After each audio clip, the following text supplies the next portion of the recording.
اعوذ باللہ من الشیطان الرجیم बिस्मिल्लाहिर्रहमानिर्रहीम अस्सलाम वालेकुम। कैसे हैं आप सब लोग؟ यकीनन खैरियत से होंगे। जहाँ रहें शादो आबाद रहें, हमेशा हंसते मुस्कुराते रहें।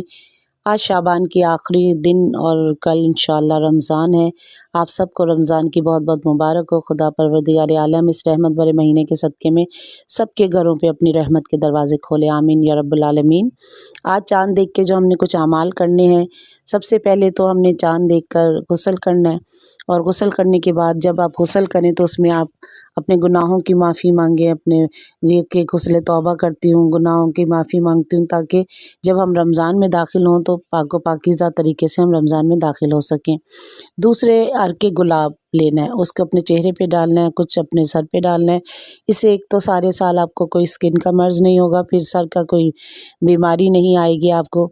और उसके बाद आपने जो दूसरा अमल करना है वो आपने अव्वल आखिर दरूद पढ़ना है 9 दफ़ा, और दरमियान में 3 दफ़ा सूरह फ़तह पढ़नी है। सूरह फ़तह की तिलावत करनी है, और जिसकी वजह से लाजमी ये तिलावत करें जिससे आपको वुसअत रिज़्क़ होगा। सारा साल आपको रिज़्क़ की परेशानी नहीं होगी, बीमारियों का ख़ात्मा होगा, और आपकी दुआओं की कबूलियत के लिए बहुत ही मुजर्रब अमल है। अब मगरिब की नमाज़ के बाद 21 मरतबा सूरह क़दर की तिलावत करें। मगरिब की नमाज़ के बाद 21 मरतबा सूरह क़दर की तिलावत से ये होगा कि सारा साल आपके लिए अल्लाह ताला रिज़्क़ के दरवाज़ों को इंशाअल्लाह खोल कर रखेगा। आपको इसी जगहों से रिज़्क़ मिलेगा जहाँ से आपका गुमान भी नहीं होगा। और चाँद को देखने के बाद आपने 21 मरतबा सूरह अल-हम्द की तिलावत करनी है। और इसके साथ हमने जोशन कबीर की तिलावत कीजिए। जोशन कबीर की तिलावत करने से हमें ये होगा कि हम खुदा के नाम से, खुदा के इस्म से इस महीने की इब्तदा करेंगे तो इंशाअल्लाह ताला।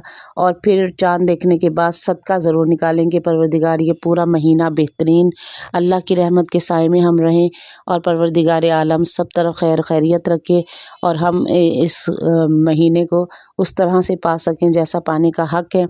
और फिर ज़ियारत इमाम हुसैन अलैहिस्सलाम ज़रूर पढ़ें क्योंकि वैसे भी ज़ियारत इमाम हुसैन तो आप ईद हो, बकरीद हो, मुहर्रम हो, सफ़र, हर उसमें हर रोज़ हर शब जुम्मा आपने ज़ियारत इमाम हुसैन तो पढ़नी है, और हर उसमें लाजमी है कि हम ज़ियारत इमाम हुसैन पढ़ें, इमाम ज़माना के ज़ोहर। और अपने तमाम हम अपने मरहूमीन के लिए दुआ कीजिएगा, और ख़ुसूसन इमाम ज़माना के ज़ोहर के लिए दुआ कीजिएगा कि परवरदिगार जल्द से जल्द हमारे इमाम का ज़ोहर इस दुनिया में आए। क्योंकि जो मुश्किलात इस वक्त आ रही हैं, बीबी ज़ैनब के रोज़े में जो दरवाज़ों को बंद कर दिया गया है, जो वहाँ पे सख्तियाँ आ रही हैं, तो इसका हल एक ही है कि अब इमाम ज़मान आ जाए। बीबी फ़ातिमा तो ज़हरा का रोज़ा नहीं बन रहा, इतनी सदियाँ गुजर गई हैं, बीबी का रोज़ा नहीं बन पा रहा।